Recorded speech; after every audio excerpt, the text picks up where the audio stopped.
할렐루야. 오늘도 복되고 귀한 날 기도의 자리에 나온 성도님들을 환영합니다.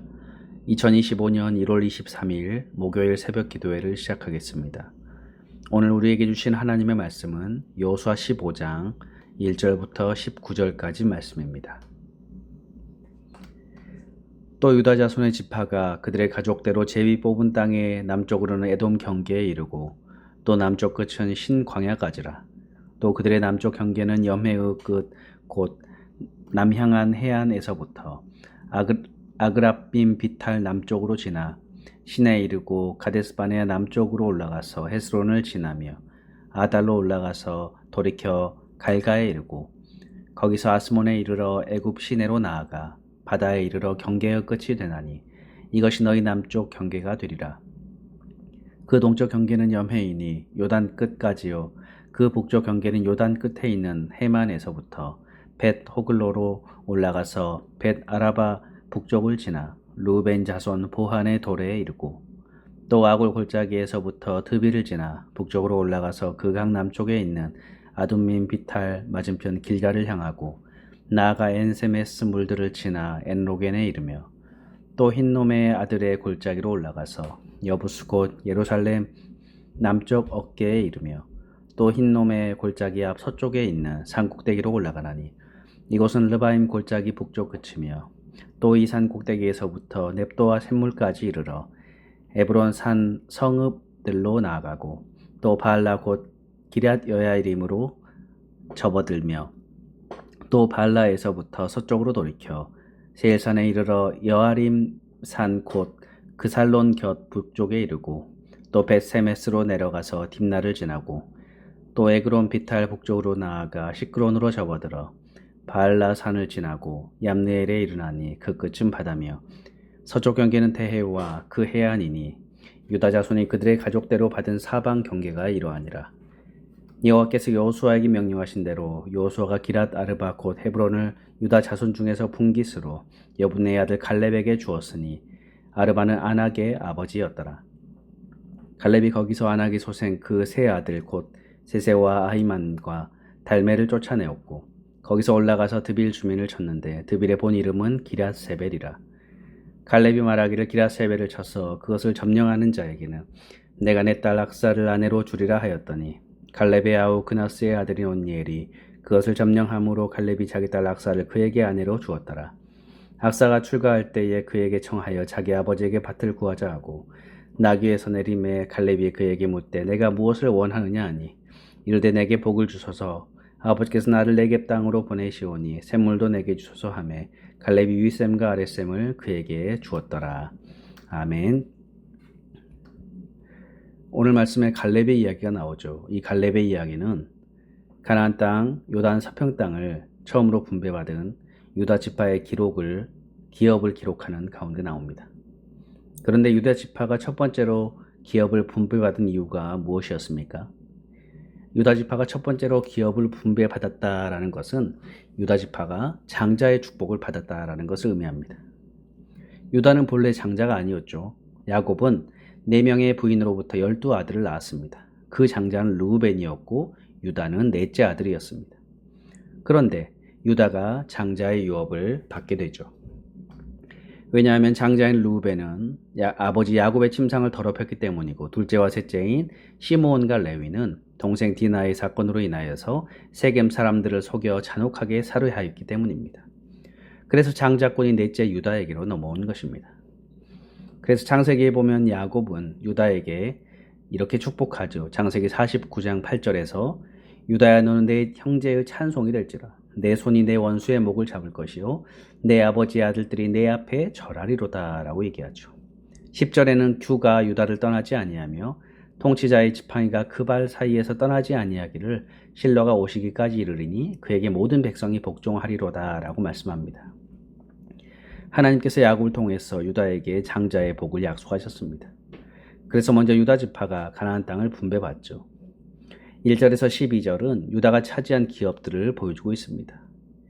유다 지파가 차지한 지역은 베델에서부터 브엘세바에 이르는 남방 산지였습니다. 여기에는 예루살렘과 베들레헴, 헤브론 등이 위치해 있습니다. 이 지역은 이스라엘 역사의 가장 중심적인 무대가 되었고 120개의 성읍들은 많은 역사적인 사건의 무대가 되었던 것입니다. 그런데 13절에서 15절에 이 유다 지파의 기업을 기록하면서 갈렙의 헤브론 사건을 다시 기록하고 있습니다. 그 이유가 무엇입니까? 갈렙은 장자의 축복을 누리는 신앙인의 참 모델이 됩니다. 그는 앞장서서 순종하는 믿음을 보여주고 있습니다. 사실 유다가 장자 지파가 될 수 있었던 것도 서열상 넷째 아들이기 때문만이 아니었습니다. 창세기에 보면 유다는 베냐민을 대신해서 애굽의 포로를 자처하죠. 그런 책임있고 헌신적인 신앙인의 모습을 보여주었습니다. 오늘 갈렙도 마찬가지입니다. 그 또한 책임있고 헌신적인 모습으로 헤브론으로 나아가서 아낙 자손을 무찌르고 헤브론을 차지한 것이죠. 특히나 본문 14절에 보니까 아낙의 소생 세 아들 세세와 아히만과 달메를 쫓아내었다라고 말씀합니다. 쫓아내었다라는 말은 뿌리 뽑았다라는 의미를 가지는데 그들을 진멸하였음을 말하고 있죠. 정말 힘든 싸움이었고 도무지 자기 힘으로는 물리칠 수 없는 사람이었습니다. 그러나 갈렙은 하나님을 온전히 의지하여서 그들을 다 물리칠 수 있었습니다. 이어서 갈렙은 헤브론 정복으로 끝나지 아니하고 15절에 보니까 드빌을 정복합니다. 드빌은 서기관의 성읍이라는 뜻을 가지고 있습니다. 그리고 본래 이름인 기랴세벨은 채그 도시라라는 뜻을 가지고 있죠. 성경학자들은 이 도시에 가나안인들의 대학이 있어서 마치 그리스의 아테네처럼 젊은이들을 교육시켰을 것으로 추측을 합니다.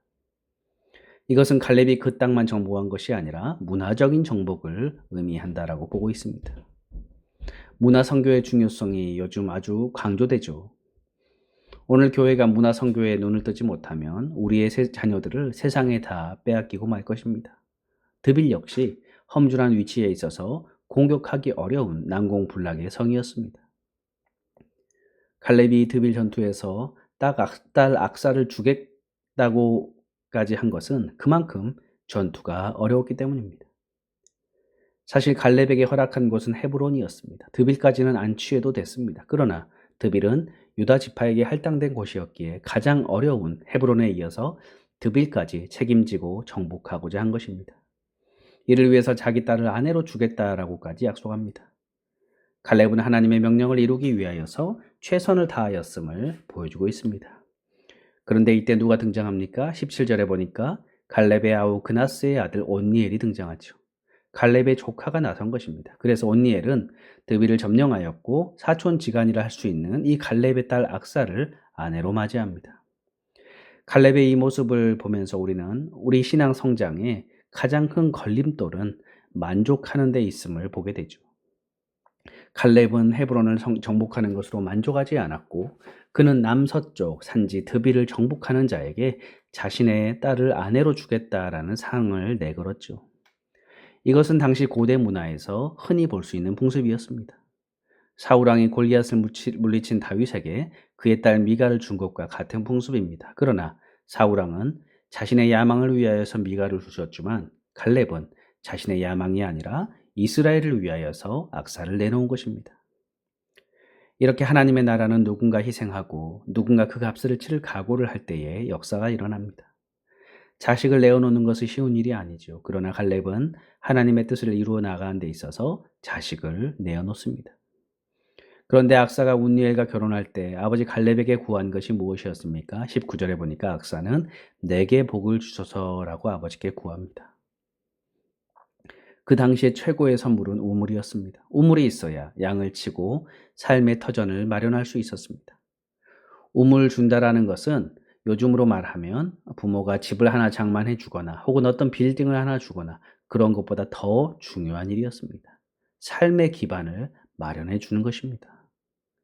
악사는 그것을 말하고 싶었는데 꾹 참고 있다가 네가 원하는 것이 무엇이냐라고 할 때 내게 복을 주옵소서라고 말하죠. 성경에서 복이라고 하는 말과 직접 연관이 되어 있는 분이 바로 하나님이시죠. 복은 하나님만이 주실 수 있습니다. 아버지 갈렙을 보면서 악사는 무엇을 구해야 할지를 어려서부터 알았습니다. 그래서 온니엘이 지혜로운 아내를 얻고자 목숨 걸고 전쟁을 하였는지 모릅니다. 그 후 온니엘은 이스라엘 최초의 사사가 되죠. 여호수아 이후에 이스라엘을 이끄는 지도자가 되었던 것입니다. 성도 여러분, 오늘날 우리는 무엇을 복으로 구하고 있습니까? 악사가 구한 것은 샘물이었습니다. 오늘날 우리가 구할 것은 영원한 생수의 근원 대신 예수 그리스도일 줄 믿습니다. 예수 그리스도를 구하는 것이 참으로 우리 인생의 복을 구하는 것일 것입니다. 요한복음 7장 말씀처럼 예수님은 생수의 근원이 되어 주십니다. 예수님을 믿는 자에게는 그 배에서 생수의 강이 흘러나오게 됩니다. 악사가 우물을 구한 것 같이 우리가 생수의 근원 되시는 예수님을 구하는 이 한 날 되기를 바랍니다. 그리하여서 예수님을 통하여서 영원한 생수를 마시는 복된 자들이 될 수 있기를 바랍니다. 기도하겠습니다. 하나님, 오늘 여호수아 말씀을 통하여서 또 우리에게 주님 말씀하시니 감사합니다. 하나님, 우리의 참 복, 예수 그리스도를 의지하며 그분만을 구하며 살아가는 삶이 되게 하여 주옵소서. 참 진리와 생명 되시는 우리 예수님으로 인하여 우리가 더욱더 감사하며 만족하며 기도하며 살아가는 저희들 되게 인도하여 주옵소서. 감사드리며 예수님의 이름으로 기도드립니다. 아멘. 주기도문으로 예배를 마치겠습니다. 하늘에 계신 우리 아버지여, 이름이 거룩히 여김을 받으시오며 나라의 마옵시며 뜻이 하늘에서 이룬 것 같이 땅에서도 이루어지이다. 오늘날 우리에게 일용할 양식을 주옵시고 우리가 우리에게 죄 지은 자를 사하여 준 것 같이 우리 죄를 사하여 주옵시고 우리를 시험에 들게 마옵시고 다만 악에서 구하옵소서. 대개 나라와 권세와 영광이 아버지께 영원히 있사옵나이다. 아멘. 함께 이 시간 잠시 기도하는 시간을 갖겠습니다. 먼저 우리 오늘 말씀을 생각하면서 하나님, 우리가 예수님만을 참으로 구하는 삶이 되게 하여 주옵소서. 예수님으로 인하여 만족하고 예수님께 감사하는 우리의 삶의 목적이 예수님이 되게 해달라고 기도하시고, 두 번째로 우리 갈보리 교회와 또 우리 교우들 가정, 또 우리 자녀들을 위해서, 주변의 어려운 이웃을 위해서 함께 이 시간 기도하겠습니다.